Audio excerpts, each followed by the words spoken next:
Tak nampak tu. Assalamualaikum. Ini masa yang dinantikan. Kawan-kawan. Masa untuk kita. Mana kontrol Liza di mana?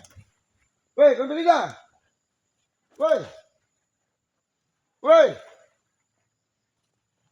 Kau pergi ke mana? Mari sini. Kawan-kawan. Ini dia. Beri air minum kepada si putih. InsyaAllah kawan-kawan. Okey, insyaAllah.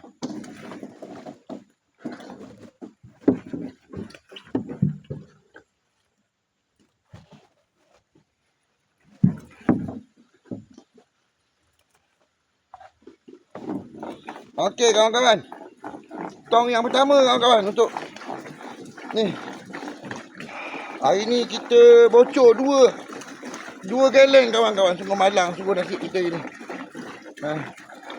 Model kita ni teramat malang dia ni. Selalu dia dapat minum dengan 4 galen. Ini hari 3 galen je. Tak apa, kita cuba besok lagi. InsyaAllah. Usaha tangga kejayaan kawan-kawan. Kita ni tengah buat syuting lah, syuting. Syuting konten. Syuting konten. Konten kita kena syuting.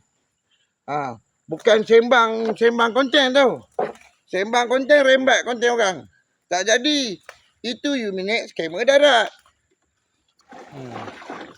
Itu kita dah namakan apa? Skamer konten. Boleh jadi. Skamer konten ni banyak kawan-kawan. Aku dah kena berbelah kali dah.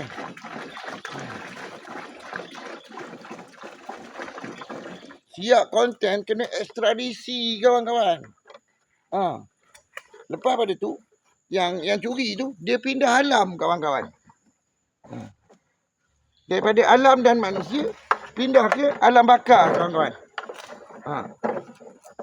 Adalah satu pertempuran melibatkan pihak keselamatan, yakni saya dengan itulah diorang tu. Diorang tu adalah militan Daesh, kawan-kawan.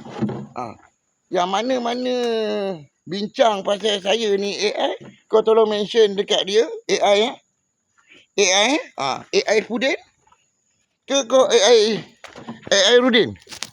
Nama kau AI Pudin ke AI Rudin? Apa-apa AI lah kan. Kau bagi tahu dia, tak usah bincang pasal aku. Nanti kau jadi pengganas. Okey? InsyaAllah. Mudah-mudahan. Okey? Kita dah siap dah untuk putih ini hari. Untuk air. InsyaAllah. Kita ada satu lagi rakaman. Okey? InsyaAllah. Kita dah siap sembuh dah. Kita dah siap apa benda. Putih. Sedang diet untuk proses tu luka dia tu. Sebelum pada tu kita nak kena cari ubat untuk cucuk dia ni.